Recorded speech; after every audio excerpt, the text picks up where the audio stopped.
할렐루야.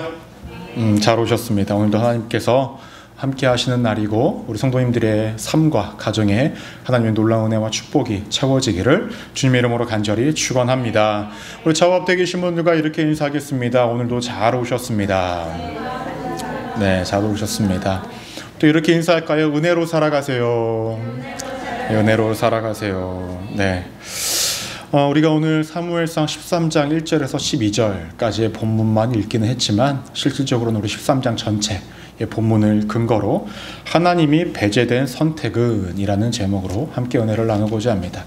말씀 제목 한번 따라해 보실까요? 하나님이 배제된 선택은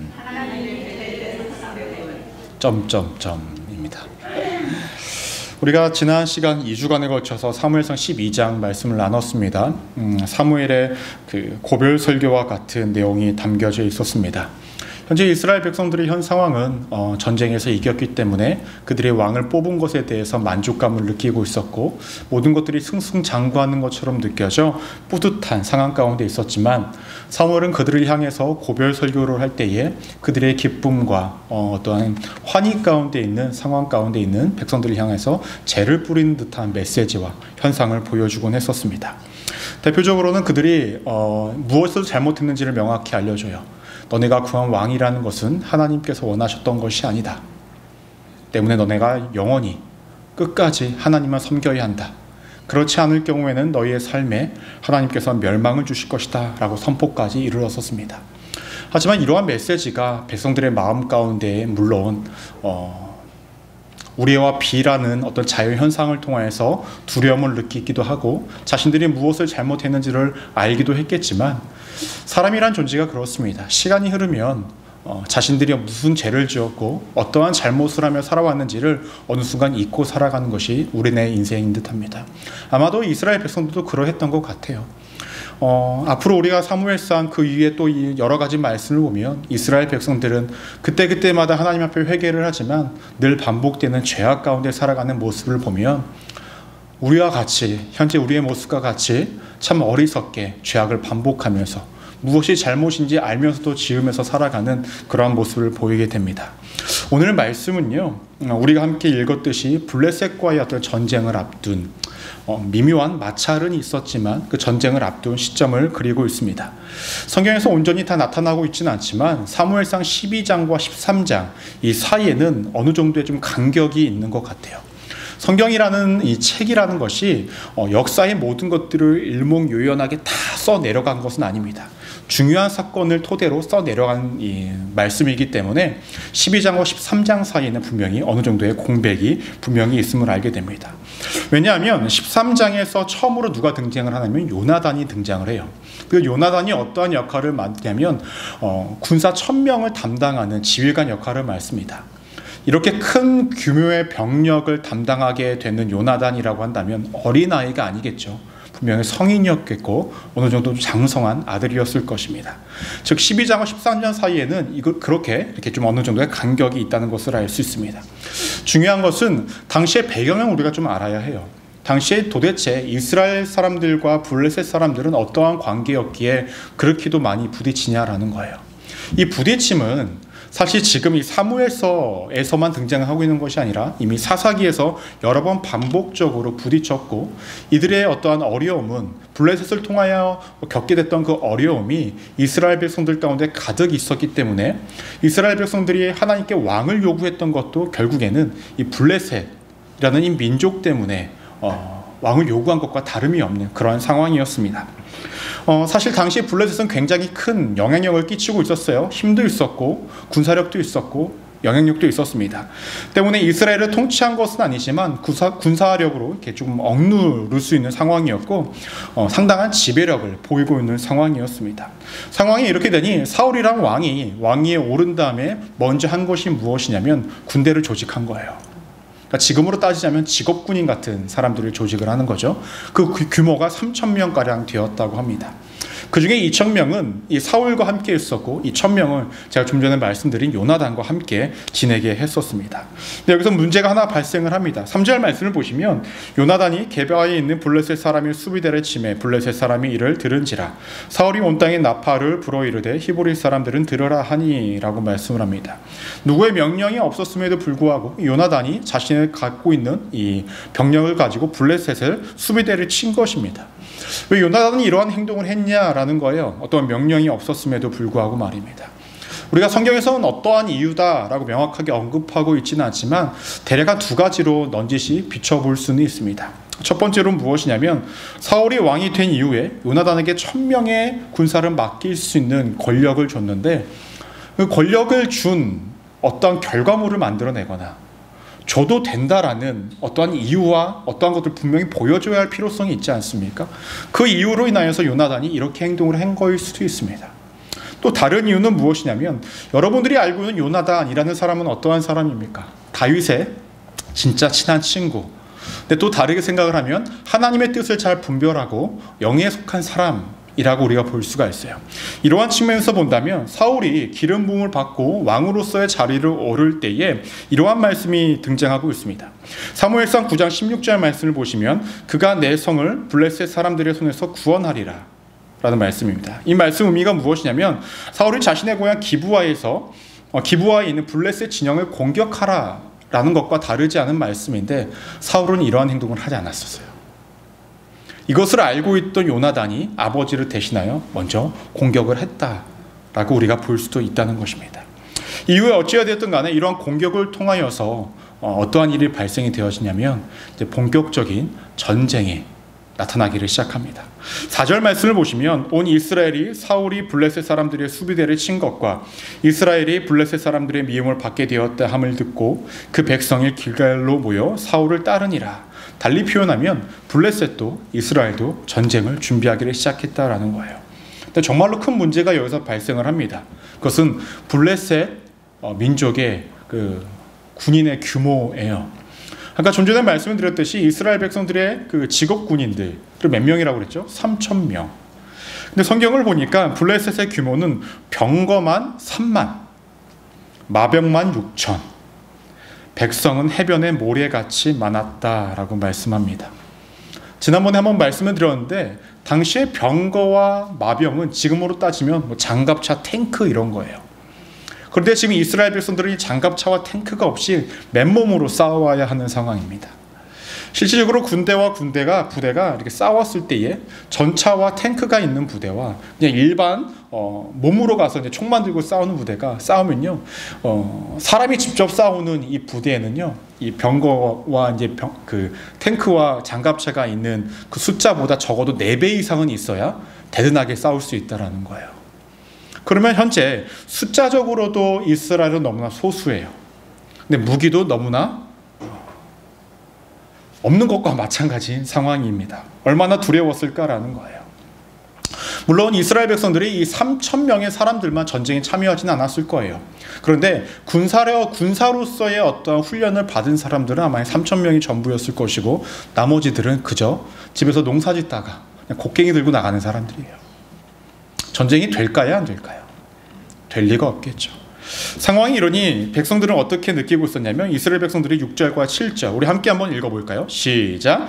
이스라엘 사람들이 위급함을 보고 절박하여 굴과 수풀과 바위 틈과 은밀한 곳에 운덩이에 숨으며 어떤 히브리 사람들은 요단을 건너 각과 길르앗 땅으로 가되 사울은 아직 길갈에 있고 그를 따른 모든 백성은 떨더라 라고 말씀합니다.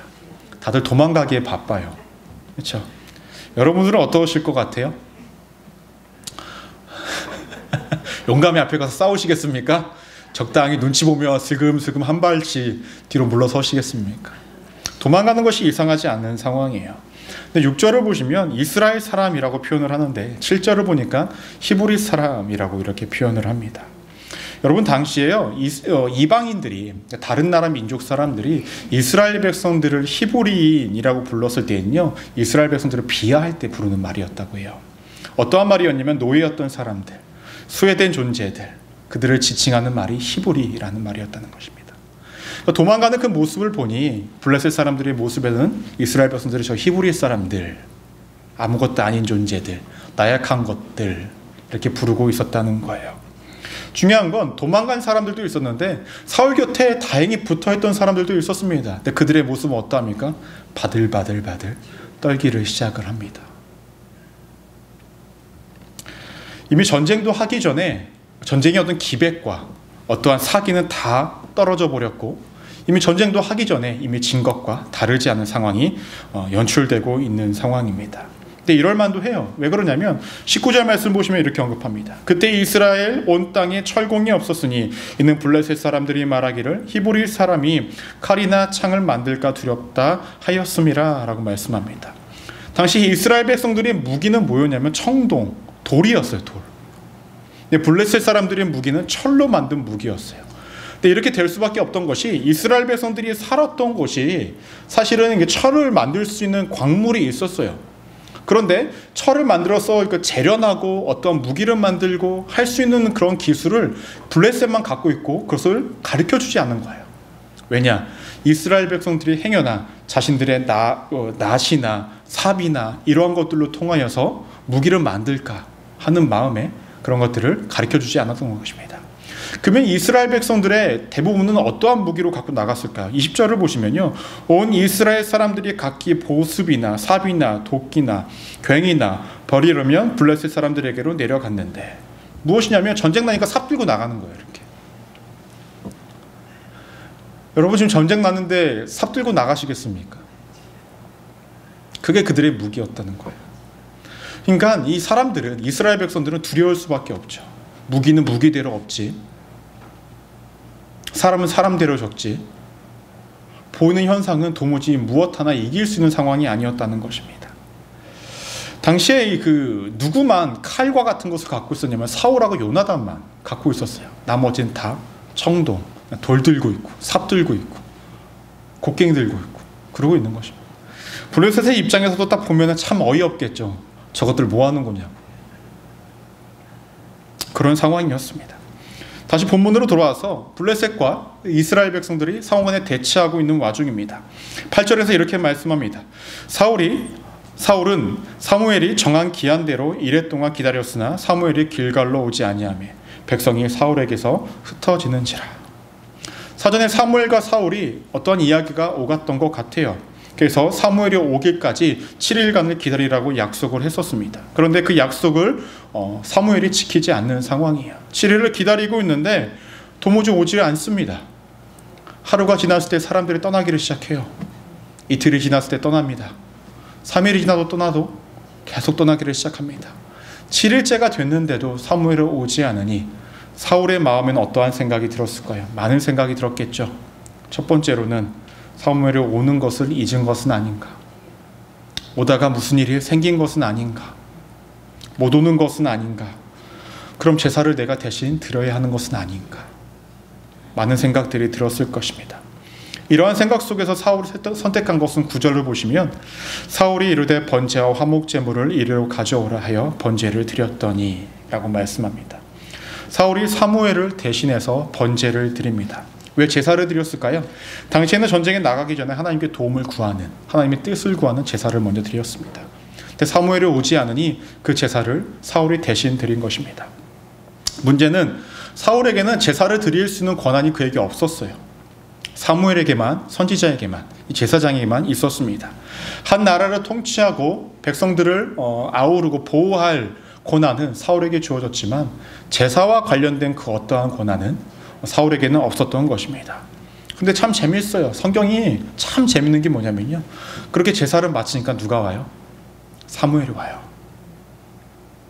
사무엘이 도착을 합니다. 어떠한 목사님은 이 부분에 대해서 이렇게 말씀을 하시더라고요. 설교할 때. 아마도 사무엘이 저 구석에 숨어 있다가 사울이 제사를 드리나 안 드리나 보고 제사를 딱 드리니까 그저서야 팍 나타났다. 평소에 사울이 왕이 된 것도 마음에 안 들었는데 이때다 싶어가지고 그랬을 것이다. 근데 타이밍이 참 그래요. 제사를 다 드리고 나니까 딱 등장하는 것을 보면 말입니다. 사울은 사무엘을 보고 굉장히 반가워해요. 너무나 기다렸던 사람, 하나님께 자신들을 연결해 줄 수 있는 사람, 그 사람이 도착했으니까 너무나 기뻐합니다. 근데 사무엘의 반응은 사울과 너무나 다릅니다. 딱 한마디 이야기합니다. 당신 무슨 짓 한 거냐? 라고 말입니다. 무엇일까요? 당신은 제사를 드릴 수 있는 사람이 아닌데 왜 당신이 하나님께 제사를 드리냐라는 거죠. 사울은 그동안의 스토리를 다 이야기합니다. 지금 이러한 상황이다. 백성들은 굉장히 두려워하고 떠나고 떨고 있는 상황이고 우리가 당신을 기다렸지만 당신이 오지 않아. 그 두려운 마음에 하나님께 어떠한 뜻을 구하고 싶었고 하나님의 도움을 받고 싶어서 내가 먼저 제사를 드렸다라고 이야기를 합니다. 여러분들이라면 사울의 이러한 상황이 이해가 되십니까? 이해가 안 되십니까? 어떠세요? 저는 사실 이해가 되더라고요. 사무엘보다 사울의 마음이 더 이해가 됩니다. 한 나라의 왕이에요. 자신이 책임져야 할 많은 백성들이 있어요. 근데 그들이 불안해하고 두려워해요. 그것을 넘어서 막 도망가기를 시작을 합니다. 시간이 흐를수록 약속의 날이 가까울수록 그 상황은 더 좋지 않게 발생이 되어져요. 더 큰 두려움과 불안함이 쌓이기를 시작합니다. 그래서 얼른 제사를 드린 건데 그것이 뭐 그렇게 잘못된 거냐라는 거예요. 그렇지 않습니까? 근데 사울이 해야 했던 것은 제사를 드리는 것이 아니라 기다림이었습니다. 기다림. 눈앞에 보이는 현상이 무너져 내리고 불안함이 연속되어지고 시간이 흐를수록 나아지는 것이 하나도 없고 더 안 좋은 방향으로 모든 것들이 흘러가도 그가 해야 했던 것은 제사가 아니라 기다림이었다는 거예요. 자신이 하지 말아야 할 것, 그 선을 넘지 말아야 하는 것이 하나님이 사울에게 요구한 신앙이었습니다. 하나님께서 사울과 사무엘을 분리해 놓으셨다는 것은 무엇입니까? 각자가 해야 할 역할은 분명히 나누어졌다라는 거예요. 하나님께서는 이 모든 상황을 염두에 두시고 어찌 본다면 사무엘에게는 선지자로서의 역할을 감당하게 하시고 사울에게는 왕으로서의 역할을 감당하게 하신 것 아니겠습니까? 근데 참 우리도 같은 상황이 되면 이러한 상황 속에서 기다린다라는 것 참 어려울 것입니다. 근데 이러한 상황이 이전에도 한번 있었어요. 언제 있었냐면 출애굽기 32장 1절 말씀 우리 함께 한번 읽어볼까요? 시작. 백성이 모세가 산에서 내려옴의 더딤을 보고 모여 백성이 아론에게 이르러 말하되 일어나라 우리를 위하여 우리를 인도할 신을 만들라. 이 모세 곧 우리를 애굽 땅에서 인도하여 낸 사람은 어찌 되었는지 알지 못함이니라 라고 말씀합니다. 시내산에 가서 하나님의 말씀을 받기 위해 올라갔던 모세, 그 밑에서 기다렸던 아론과 이스라엘 백성들, 내려올 때가 됐는데 내려오지 않으니 백성들이 두려워하고 무서워합니다. 그리고 이미 모세가 죽었다라고 생각을 하고 아론을 앞에 세워서 자신들의 금을 모으고 우상을 만들기를 시작을 했죠. 그들이 해야 했던 것은 하나님의 말씀을 가지고 내려오는 그 모세를 기다렸어야만 했습니다.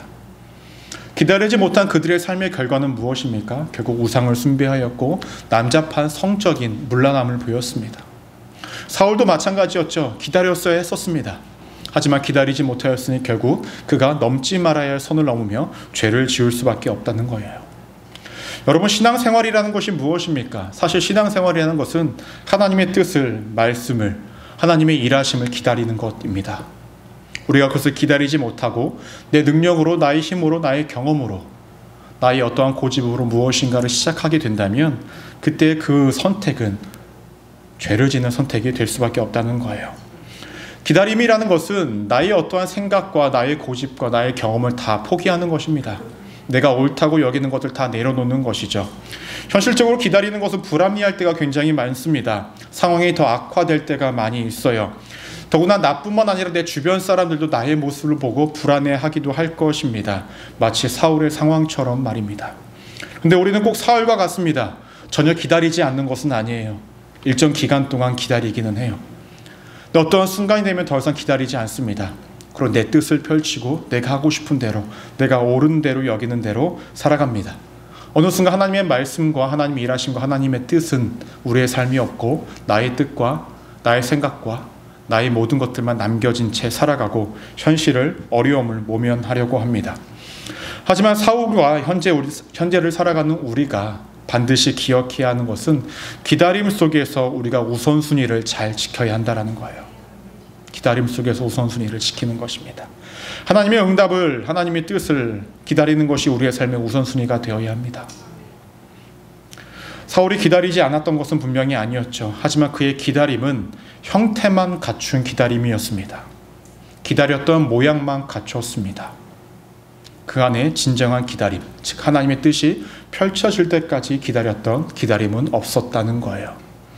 그의 기다림의 우선순위 속에서는 하나님이 아니었고 자신의 생각이었기 때문에 끝끝내 기다리지 못했던 것입니다. 여러분, 사울에게 있어서 7일이라는 시간은 어떠한 시간이었을까요? 단순히 사무엘을 기다리는 시간이었을까요? 아닙니다. 어찌 본다면 사울의 믿음이 평가되는 시간이었을 것입니다. 더 나아가서 그가 하나님의 일하심을 기다리는 시간이었고, 그가 온전한 신앙을 만들어가는 시간이었고, 하나님과 함께 나아가기 위해 스스로의 믿음을 정결하게 만들어가는 시간이었을 것입니다. 하나님은 이 7일이라는 시간을 통하여서 사울을 그렇게 만들어가기를 원하셨겠죠. 그리고 그가 이 기다림을 통하여서 그의 신앙의 어떤 성숙과 성장을 이루길 원하셨고, 이 시간을 통하여서 그가 보다 더 하나님 보시기에 합당한 왕의 모습을 갖춘 자가 되기를 원하셨을 것입니다. 우리에게도 각자에게 주어진 7일이라는 시간이 분명히 있을 것입니다. 우리도 분명히 사울처럼 굉장히 불안할 수도 있습니다. 주변 여건이 나 빼고 다 떠나가는 상황이 보여질 수도 있습니다. 도무지 기다림은 무식한 짓 같고 어리석은 짓 같이 보이는 그 7일이라는 시간이 분명히 있을 것입니다. 하지만 이 7일이라는 시간을 통하여서 하나님이 나와 함께 하심을 보여주실 것이고, 내가 영적으로 준비되는 시간이라고 우리가 믿고 정말로 우리가 그렇게 행할 수 있다고, 기다릴 수 있다고 한다면, 여러분이 7일이라는 시간은 우리에게 불안감과 두려움을 주는 시간이 아니라 앞으로 7일 후에 나와 함께 하실 하나님의 일하심을 볼 수 있는 기대감이 있는 시간이 될 것입니다. 여러분들이 지금 현재 여러 가지 삶의 어려움과 힘겨움으로 이 7일이라는 시간 속에서 살아가시는 분들도 분명히 있으실 것입니다. 굉장히 길게 느껴질 수가 있어요. 누군가는 쉽게 이야기하는 7일인데 내가 느끼기엔 70일, 7년, 17년, 아니 70년처럼 느껴지는 세월이 될 수도 있겠죠. 하지만 여러분, 우선순위를 잘 정하십시오. 그리고 기다리십시오. 하나님의 말씀을, 하나님의 일하심을, 하나님의 뜻을 말입니다. 그때 하나님이 일하신다면 여러분들이 그동안 기다렸던 그 모든 것들이 조금 더 억울하지 않게, 아니 그 이상을 넘어서는 큰 은혜로 여러분들을 채워나가실 것이라는 거예요. 사울은 그러해야만 했었습니다. 이러한 사울이요, 그런데 변명을 하기를 시작합니다. 13절과 14절 말씀을 보시면, 사무엘이 사울에게 이르되 왕이 망령되이 행하였도다. 이 망령되이 행하였다라는 것은 1차적으로 하나님의 명령을 따르지 않았다 라고 이야기하는 것과 다르지 않은데, 좀 더 디테일하게 이 말씀을 보면은 뭐라고 설명을 하냐면, 당신은 마치 나이가 많이 들어 무엇이 옳은지 그른지 분별하지 못하는 상태에 이르렀다라고 이야기를 합니다. 여러분, 사무엘이 나이가 많아요? 아니면 사울이 나이가 많아요? 사무엘이 훨씬 많죠.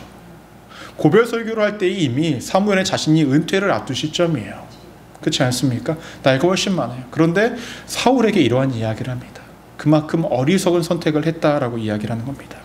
그리고 이어서 왕의 하나님 여호와께서 왕에게 내리신 명령을 지키지 아니하였도다. 그리하였더라면 여호와께서 이스라엘 위에 왕의 나라를 영원히 세우셨을 것이거늘. 이것이 본래 하나님의 뜻이었습니다. 기다렸다면, 사무엘을 통하여 제사를 드렸다면, 전쟁뿐만 아니라 사울의 가문을 통하여서 그의 가문에 영원히 왕위가 세워지는 그 은혜를 누릴 수 있었다라는 거예요. 그런데 지금은 왕의 나라가 길지 못할 것이라. 여호와께서 왕에게 내리신 바를 왕이 지키지 아니하셨으므로 여호와께서 그의 마음에 맞는 사람을 구하여 여호와께서 그를 그의 백성의 지도자로 삼으셨느니라 하고 라고 말씀합니다. 이 말씀은 이제 하나님께서 사울을 사용하시지 않겠다라는 거예요. 여러분, 실제로 어떻게 됩니까? 우리 말씀을 아시기 때문에 어떻게 되죠? 사울에서 그 왕위가 끝나요. 그렇죠? 사울 다음에 누가 왕이 됩니까? 다윗이 왕이 됩니다. 다윗이라는 사람은 어떠한 사람이냐면 여호와께서 그의 마음에 맞는 사람을 구한 사람이에요. 그래서 다윗이 왕위에 오르게 됩니다. 결국 이런 상황 속에서 사무엘이 길갈을 떠나고요. 사울 곁에 남아있는 사람을 최종적으로 보니까 몇 명이 남았냐? 600명이 남게 됩니다. 3,000명이었던 모든 군대가 다 떠나고 600명만 남게 되었다는 거예요. 여기까지의 말씀을 통해서 우리가 한 두 가지만 좀 나눠보고자 합니다. 그 첫 번째로 무엇이냐면 하나님이 배제된 선택에는 두려움만 가득하다라는 거예요. 따라해볼까요? 하나님이 배제된 선택에는 두려움만 가득합니다. 여러분, 오늘 전쟁을 앞둔 상황이요, 이전 전쟁과는 좀 다릅니다. 뭐가 다르냐면 이전에 암몬과의 전쟁에서 이스라엘 백성들은 어떠했었습니까? 두려워했다라는 말이 없어요. 오히려 위풍당당하게 전쟁에 나섭니다. 근데 지금은 이스라엘 백성들은 왜 이렇게 두려워하고 있냐라는 거예요. 블레셋의 규모가 암몬보다 더 크기 때문에 두려워하고 있었을까요? 물론 그것도 있을 수가 있습니다. 하지만 다른 이유가 있습니다. 사무엘상 11장 6절 말씀 우리 함께 한번 읽어볼까요? 시작. 사울이 이 말을 들을 때에 하나님의 영에게 크게 감동되매 그의 노가 크게 일어나. 암몬과의 전쟁을 앞두고 뭐가 함께하고 있습니까? 하나님의 영이 함께하고 있어요. 근데 오늘 말씀에서는 하나님의 영이 함께하고 있다라는 본문이 등장하지 않습니다.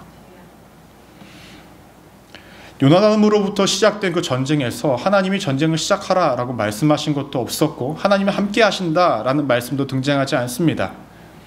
하나님이 요구하셨던 그 모습은 사울에게서 도무지 아무것도 나타나고 있지 않습니다. 결국 하나님이 주도하시는 전쟁이 아니라 사울이 주도하는 전쟁이 되다 보니 그 결과 모든 백성들은 두려움에 떨 수밖에 없는 결과에 이르렀다라는 거예요. 즉 하나님의 존재가 그분의 뜻이 배제된 선택으로 인하여서 이전과는 다르게 두려움에 휩싸이는 상황에 놓여졌던 것입니다. 사실 사울도 알았을 것입니다. 자신이 지금 블레셋과의 하는 전쟁이 하나님이 함께 하시는 전쟁인지 아닌지, 하나님의 영이 나와 함께하고 있는지 아닌지를 분명히 알았을 거예요. 왜냐하면 사무엘상 10장 6절 말씀을 보시면 내게는 여호와의 영이 크게 임하나니 너도 그들과 함께 예언하고 변하고 새 사람이 되리라 라고 말씀합니다.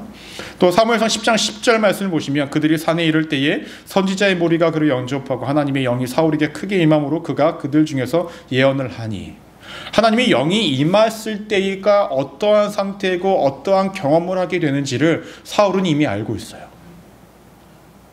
근데 지금 자신이 블레셋과의 전쟁을 앞두고 있는 상황 가운데서 그가 알았을까요? 몰랐을까요?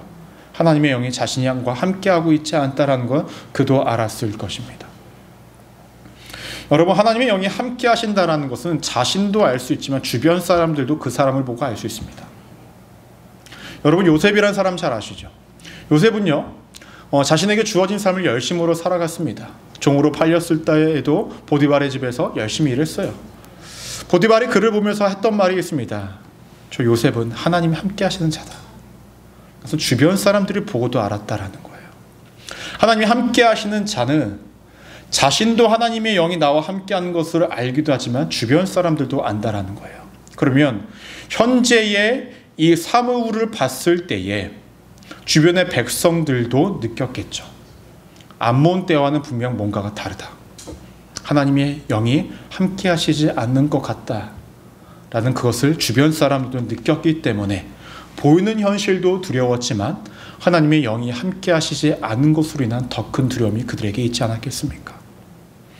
결국 그들의 삶 속에서 배제된 건 하나님의 함께 하심, 하나님이 배제된 선택을 했었을 경우에는 그들의 삶에 두려움만 가득했다라는 것입니다. 혹시 여러분의 삶에 지금 여러 가지 문제들로 인해서 두려움에 휩싸여 계십니까? 그렇다면 먼저 이 한 가지를 되돌아보십시오. 내가 어떠한 일을 해내는 그 과정 속에서 내가 하나님을 배제하고 있는 것은 아닌가? 내 힘과 나의 노력과 나의 어떠함으로 그 모든 것들을 일구어 나가려고 하는 것은 아닌가? 그래서 내가 지금 마음에 두려움이 있고 환경적으로 상황적으로 어렵다고 느끼고 있는 것은 아닌가라는 것입니다. 사실 대부분의 사람들은 하루하루 살아가면서 많은 선택의 기로에 놓입니다. 그리고 선택을 어떤 것을 하는 것이 더 나을지 고민을 하며 이것을 선택했을 때 잘 안 되면 아우 저걸 선택했걸 라고 꼭 이렇게 후회를 하기도 하죠. 그러한 경험을 하다 보니까 선택이 더 어려워요. 그래서 어떤 것을 선택하는 것이 두렵기도 하고 불안하기도 합니다. 그것이 인생 아니겠습니까?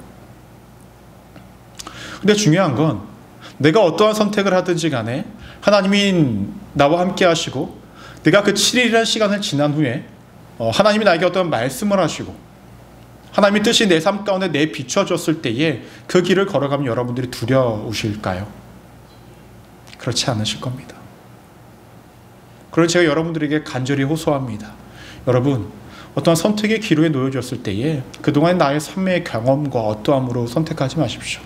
하나님을 배제시키지 마시라는 겁니다. 하나님의 뜻을 구하십시오. 선택의 순간이 늦어질 수도 있겠죠.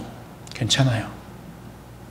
차라리 빨리 선택을 함으로 인하여서 그 인생이 두렵고 혼란 가운데 빠지는 것보다 하루 이틀, 한 달, 1년이라도 늦게 선택을 하더라도 하나님의 뜻을 기다리고 일하심을 기다리고 난 후에 선택을 하는 것이 여러분들의 삶에 더 큰 안정과 보호하심과 하나님의 함께하심이 있다는 것입니다.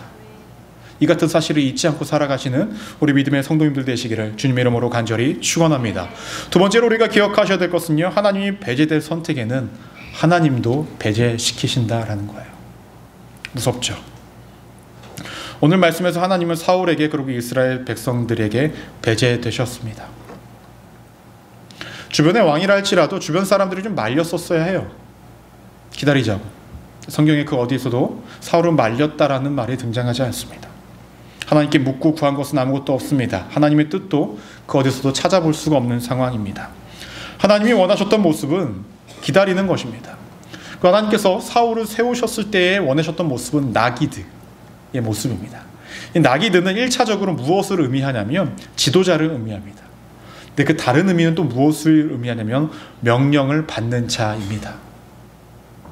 하나님이 사울에게 원하셨던 모습은 명령을 받는 자, 즉 자신이 어떤 것들을 주도적으로 하는 것이 아니라 하나님의 명령을 받고 그 명령을 따르는 자로서의 삶을 살아가기를 원하셨다라는 거예요. 하지만 사울은 하나님의 명령을 받았던 것이 아니라 자신이 하고 싶은 대로 했던 자가 되었습니다. 그것은 무엇을 의미할까요? 더 이상 하나님이 내 삶에 필요 없다라는 고백과 크게 다르지 않습니다. 이렇게 하나님을 배제하는 선택을 하게 되니 하나님도 이제 사울을 배제시키시기를 시작합니다. 물론 사울이 당장에 죽게 되거나 왕위가 당장 끝나는 것은 아닙니다. 근데 여러분, 왕의 역할을 감당하는데 하나님이 함께하지 않아요. 왕의 마음이 편할까요?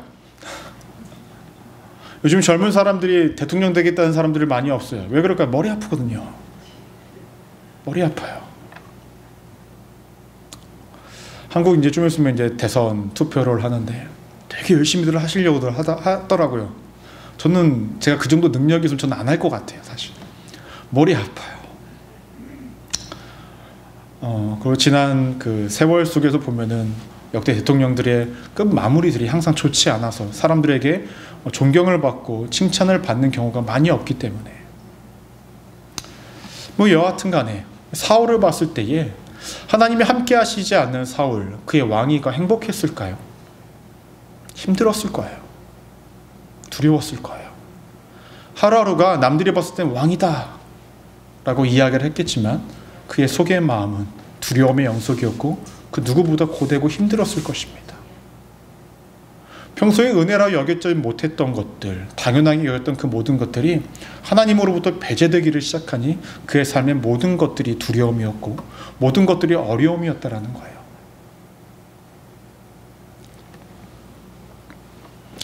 우리는 흔히 이렇게들 막연하게 생각을 합니다. 사랑이 하나님이신데 그러시겠어?